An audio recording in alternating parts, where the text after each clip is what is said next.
Hi, welcome to this program.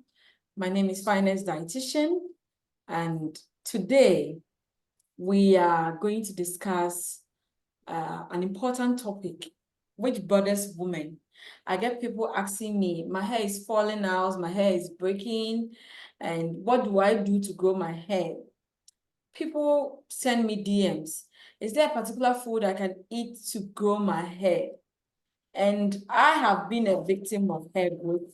So I want to, come in and help women who are struggling with hair growth. And today I have with me my colleague, the hair nutritionist. She is Hello. Sarah Granberry. She's a dietitian nutritionist in Tennis, USA. And all that she does is helping people to grow their hair and have a healthy hair with nutrition. And so today we are going to dive in into more of nutrition and hair.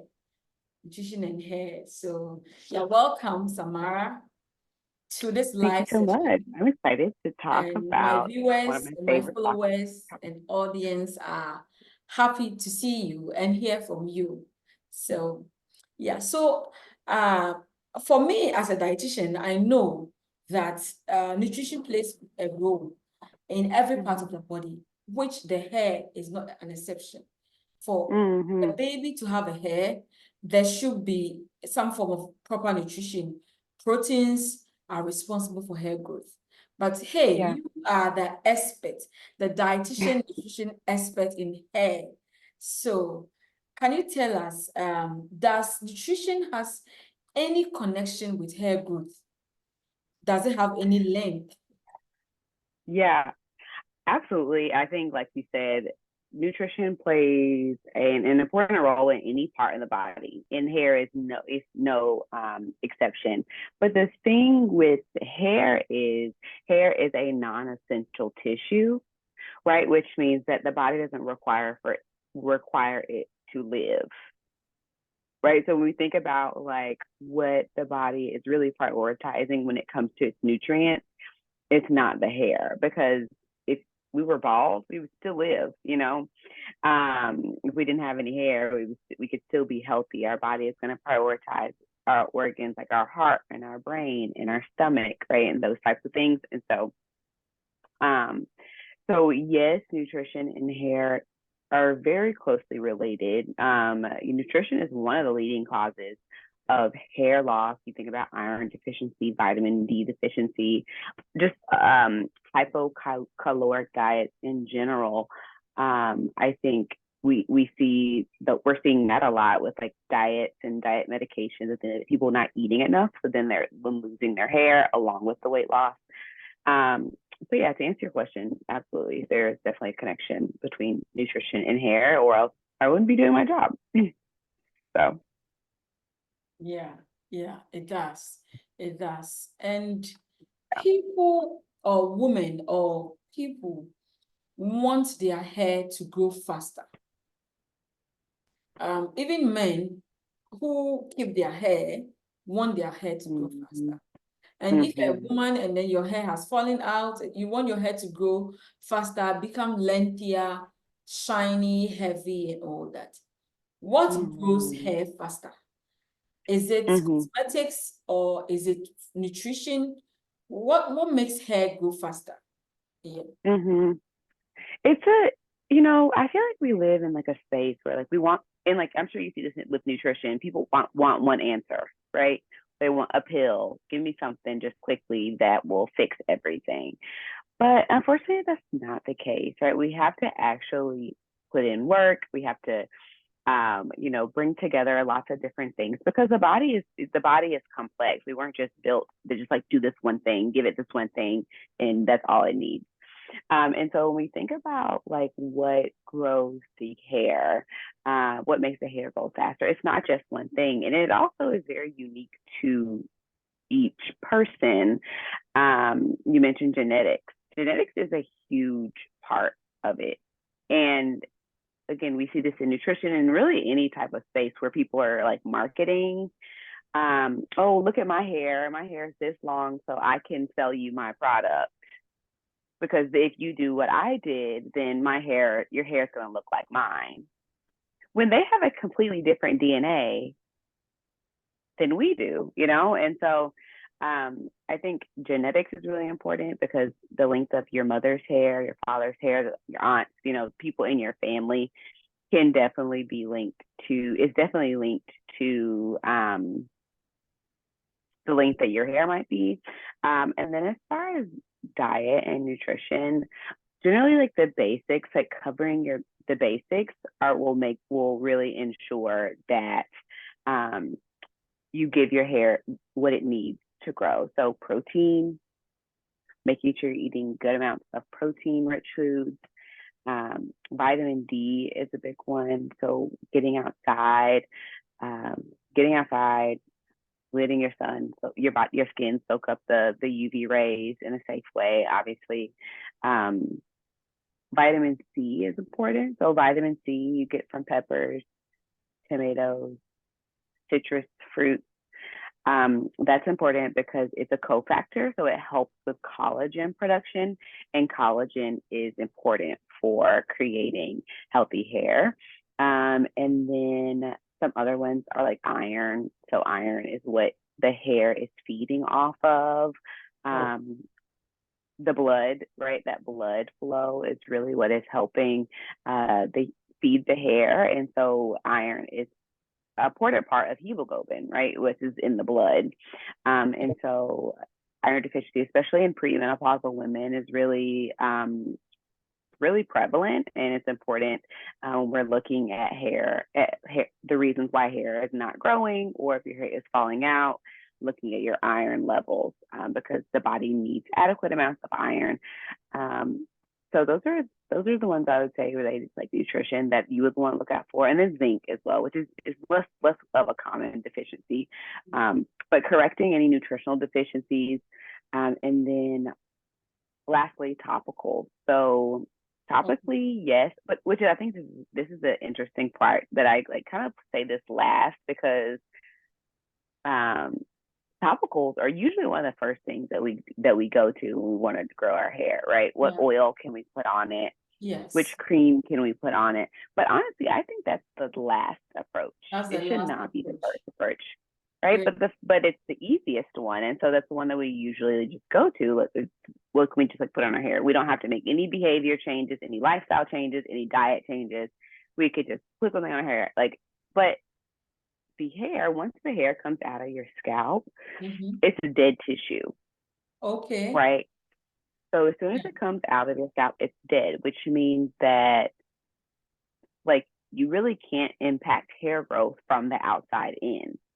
Okay. As much as you can from the inside out. Wow.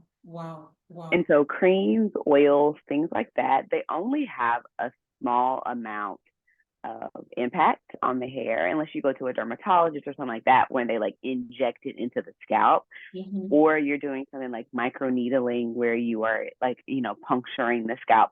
But simply just rubbing oils and things like that, I mean, they can help a little bit as far as like blood flow and massage and things like that, but not just in and of itself do these products just automatically like grow hair. So yeah, those are the things I would say as far as like what kind of grows hair you could use. I think, like I said, it's a multifaceted approach. It's not just like one thing that I think, even if you go to a dermatologist, they might do corticosteroid shots, but they also are going to look at your vitamin D. They also might recommend a laser, right? It's a lot of things that we usually kind of put together to, and it's never a one size fits all approach either. So, okay. Yeah. Great. I know that was a very long answer, but again, it's just multifaceted. You have. So if I heard right, you talked about the fact that genetics play a role in growing your hair, and then also nutritional deficiencies. And what it marveled me is that iron deficiency can be a contributing factor. And as women, you know, we have iron losses. we get deficient in iron more than our male counterparts. And so if you are losing your hair, it means that you should check your iron levels too. Okay. And I love what you said. You said that you cannot impact your hair from the outside into the inside, meaning that what is in you is what should come out. You can't treat hair growth from outside. Doing topical things. Topical things may help, but it's minimal. Everything should be what you put inside you, right? And so it boils down to the nutrients. And then you talk about the fact that it should be a balanced diet, a healthy food, nutritionally, to help your hair grow. And so we are talking about nutrition and health, nutrition and hair growth for men and women, and especially women who are losing their hair, women whose hairs are stagnant, women who have bald hairs and all that. And if you are growing, aging is affecting your hair, brittle hair, our hair, we have with us hair nutritionist. She is a registered dietitian nutritionist who focuses on hair growth for men and women. And she's called Samara Granberry. She's in Tennessee, USA. And so if you are here, you can put your questions under the video. Would come to reply. And then you can DM Samara on Instagram as the hair nutritionist, and you can DM Finance Dietitian for if you have any questions or you want to grow your hair, you can get in touch and then let's help you nutritionally, because you cannot grow your hair with from the outside onto the inside. No, it cannot be impacted. So we've talked much about the nutrient. I had vitamin D. People think when they think about vitamin D, we usually think about strong bones and teeth. People don't think about vitamin D for hair, and so it's kind of new to people, but just as I said, vitamin D also help. Now, people will ask, okay, we are lay people, what are the common top superfoods that can help with hair growth? So if I'm preparing my meals, what kind of foods can I be adding to my meals to be sure that I'm eating this and it's going to aid in my hair growth process? Yeah. Superfoods. I don't know if I believe in superfoods, honestly. Like, I think there are certain foods that are more nutritious, right? Like when we're thinking about eggs and organ meats like liver. Obviously, like your fibrous foods. I love a good chia seed, like chia seeds, beans. I think are really great because they offer a wide variety of nutrients in a small amount, and I think that's what I would identify as like a superfood, because they're nutrient dense and like packed with different nutrients, and you don't have to eat a lot of it in order to get those nutrients. Yeah. I like to recommend like cod liver. Cod liver. Okay. Yeah. Or cod liver oil. Those, they have good amounts of vitamin D in it, vitamin A as well. Vitamin A. Okay, because of the keratin in the vitamin A. Yeah. Okay. People ask me, I want to grow my hair. Can you recommend supplements that can help me grow my hair? And every time for what I know, I give them what I know. But the big question is really, do supplements or supplementation, hair supplements on the market, because now there's a wide variety of supplements on the market, hair, skin, and nails hair supplement on the market, claiming to help with hair growth. Does supplementation help with hair growth? And people who want faster hair growth, can they supplement to get their hair to grow faster? Yes. Yeah. That's a good question. And I think that this is like such a hot topic. And so I know in the US, and you can speak to this in your country, but in the US, there's no regulation on supplements. That means that a company can put whatever they want into the capsule Okay. and sell it and say what's in it, right? So there's that. So there's a lot of risk when we're thinking about supplementation. And then two, when you're supplementing, my question is always like, what are you supplementing for, right? Are you supplementing for a specific deficiency, or are you just like taking like a blend that you're maybe not even sure is going to treat the issue? I personally like to recommend like specific supplements for, again, if it's a vitamin D deficiency, supplementing vitamin D, because a hair, skin, and nail supplement is not going to have enough vitamin D in the supplement in order to correct that deficiency, right? Okay. And so I personally don't love recommending hair supplements. I think that sometimes you just end up excreting it because your body doesn't need it, and your body's not going to hold on to excess amounts of vitamins and minerals if it doesn't need it. Yeah. And so I would like to look at food first, like how can we meet your nutritional needs via food, Okay. and then from there, if we need excess amounts of vitamin D, iron, vitamin, I don't recommend vitamin A or zinc or things like that. Make sure then we can do that via supplementation. Okay. But yeah, I don't think in general the biotin is one that everyone wants to supplement with, but the research doesn't really even show the Yes. So benefit of taking biotin. I read a paper on biotin supplementation, and then they said that a study was done in 2016 for about 5,000 women, and 38% of them were biotin deficient. And when they supplemented biotin, the hair grew. So the study now concluded that you can only supplement biotin for it to work for you only when you have a biotin deficiency. And biotin Deficiency, yeah. deficiency is rare. It's rare. So Mm-hmm.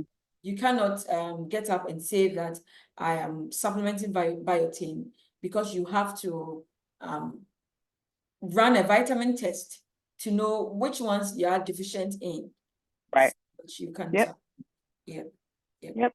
Yep. Yeah. And that's exactly what the research shows. Like I said, it helps when you're deficient, but just if you're not deficient, like the point of taking it, we're not really sure.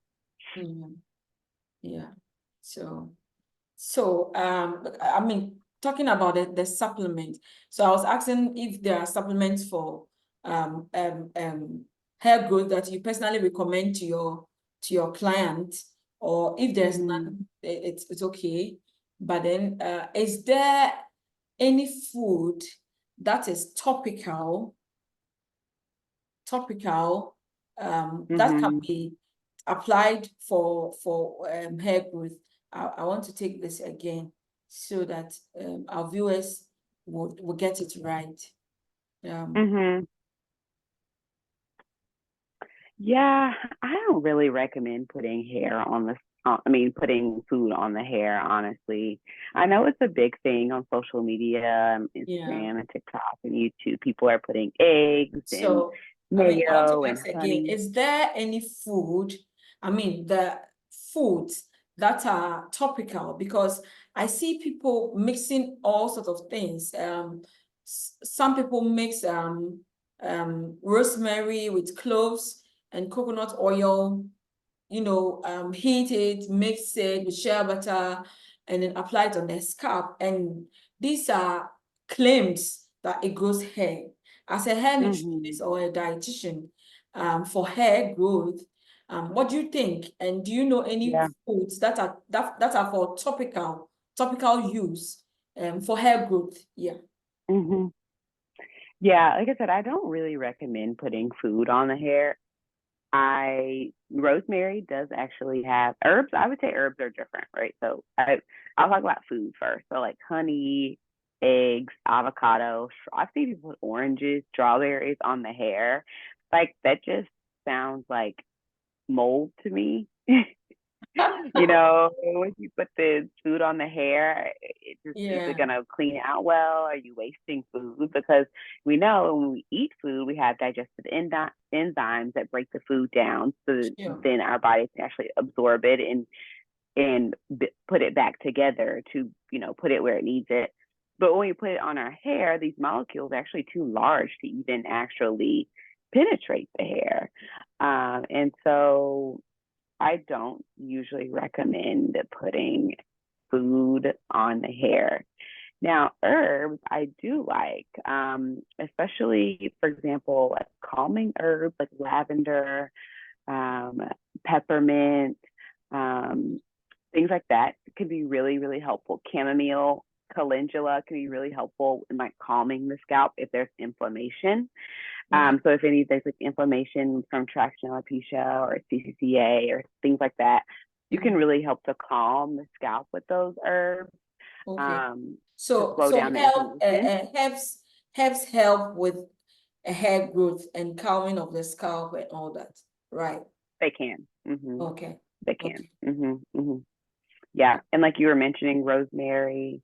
Okay. Rosemary is one that has some research behind it that actually rosemary oil can definitely help with Okay. hair Great. stimulation as well. Okay. Okay. Great. hmm So So I just learned that rosemary can help with hair stimulation. Natural herbs and spices are amazing because of their phytonutrients that are in the, and these hmm phytonutrients, some are really have healing properties, and they also have medicinal or nutritional properties that can help you grow your hair. And one is rosemary, our hair nutritionist has told us. Yeah. How can we now grow our hair? I mean, any tips for people who want to grow your hair? If you have your hair is falling out, it's breaking, or what tips can we use to grow our hair, and hmm do's and don'ts in growing of your hair? Yeah. Yeah, I think it's a good question. I would say that I would say the first thing to do is see a provider. Like see someone who can if you are losing hair, see someone who can give you a diagnosis, Okay. right? Go to a dermatologist first Okay. if you're losing hair. Don't wait. Hairstylists are not dermatologists. They are artists. They are not hair scientists, right? So a hairstylist is not the one that I would recommend going to for your hair loss. Mm-hmm. If you want them to help you manage it or cover it up or do a style so that you can't see it, then absolutely. If they need to do some, adding some hair to help you, then by all means. But I would go to a dermatologist for a diagnosis first, right? Oh, And then after that, depending on what your dermatologist says, maybe go see an endocrinologist if you're having some hormone issues, or issues. go see a Yes. dietitian if you're having some nutritional challenges. But you want to start with a diagnosis, because having that diagnosis tells you where to go, Exactly. you know. And Yeah. so, like for example, I hear it time and time and time and time and again in my clinics, like clients will come and they say they've been losing hair for 5 years. And I said, well, what have you been doing about it? Well, my hairstylist has been doing this treatment at the shampoo bowl, but I guess it hasn't been working.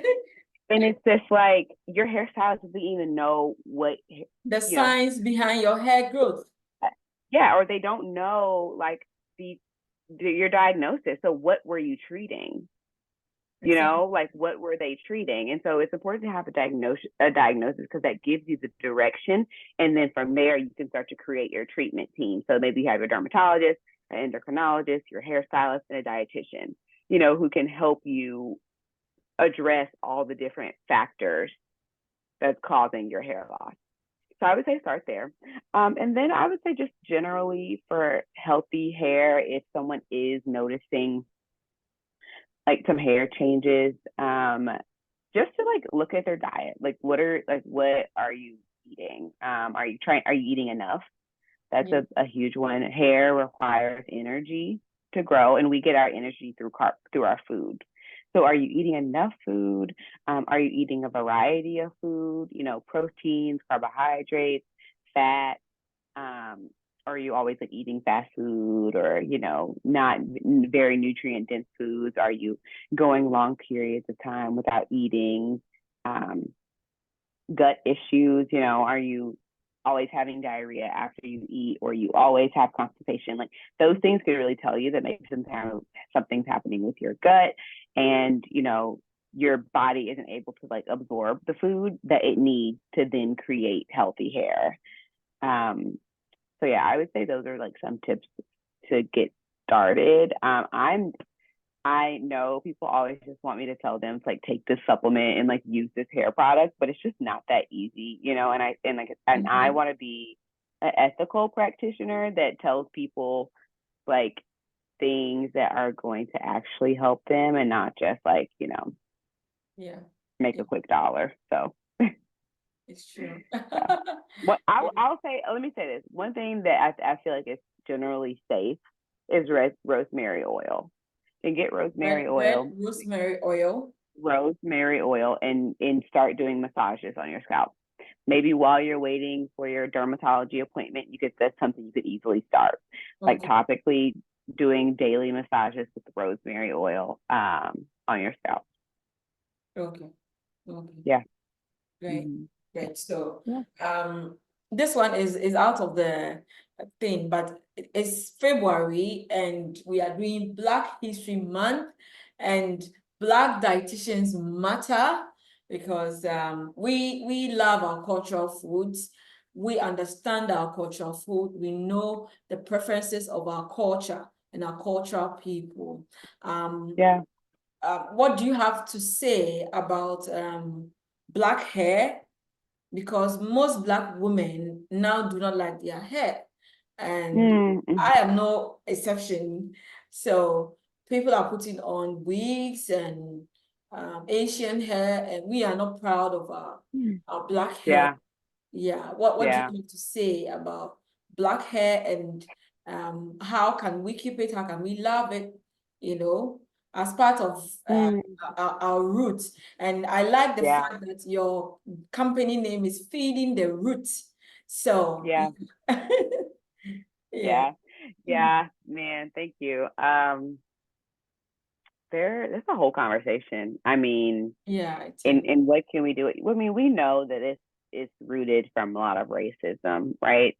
But I think it's important how we internalize this messaging. And you know, what can we do to start to relearn and like reframe the messaging and the racism that has like been put on us? Um, and I would say like some of the first things I think are just really sitting like with yourself and like looking at yourself in the mirror, like being brave enough to take off the wig, take off the eyelashes, take off the whatever, and like look in the mirror like at yourself Yeah, and really remind yourself like this is who I am, this is how I created this. I'm going to love this person. I'm going to respect this body that was mm-hmm. created. Mm-hmm. Like so like when you think about the body, it's like it is so amazing and what it does every single day without us even thinking about it. You know, so standing in front of the mirror and like saying, I respect you, I love you, thank you for caring for me, you know, thank you Yeah, for being unique, right? So just reminding, trying to shrink away the lies and the negativity in our minds yeah, with positivity, you yes, know, yes, and truth. I'll say not even just like like fake positivity, but true. Like these things are true, you know, about our bodies. And then from there, like maybe working with a hairstylist. Like maybe you want to love your hair and the way that it looks because you don't know how to style it correctly. Maybe it's dry, maybe it's breaking off, maybe you need a haircut to maybe help even it out. So maybe working with a hairstylist that could really bring your curls out and help you love the way that your hair looks, because they can, they can show you how to really bring out the best in your hair. And then from there, like looking at like who's around you in your circle, like your family, your friends, who are you hanging out with, who are you seeing, and then online, especially, like, are you always following people that don't look like you, that, do this picture of beauty that subconsciously you're like internalizing? It's like, oh, I don't look like her, I don't look like her, I don't look like her. All these people on your timelines. So really evaluating that, like, do you need to kind of cleanse your social media and follow some people that look like you, that show you that like you can be beautiful with your tight, curly, kinky hair? I think those are some things that I would probably start with, and then at least make it a goal for yourself, like, okay, at least once a month I'm going to take down my hair and wear my hair natural and feel beautiful about it. And feel good about it. So maybe challenge yourself to do that. Yeah. Thank you so much. We had a great time with you. Thank you for sharing your wealth of knowledge on hair. And I must say that I love what you are doing. Keep doing it. Keep helping women and men to grow their hair. And because hair is a symbol of identity. It's a symbol of health and beauty. And so in most cultures, people really care about their hair. And so we are grateful to have you on this live session to teach us or talk to us about your nutrition. What you put inside you is going to show your hair, the kind of hair you're going to have. So what you eat come in here. It's not only about your body look, but it's all about your hair. And she gave us some foods, and that can help with hair growth. And all in all, a holistic, healthy eating is paramount in all these. And so if you are here and you want to start a healthy eating journey, you can contact Samiria. She uses Your Hair Nutritionist on Instagram. And then I'm also here, Finest Dietitian on Instagram. We can help you start a healthy eating journey, which includes growing your hair, So Samiria, thank you so much for showing up. Thank you for the conversation, and we'll see you again. Have a lovely day. It's a bye for now.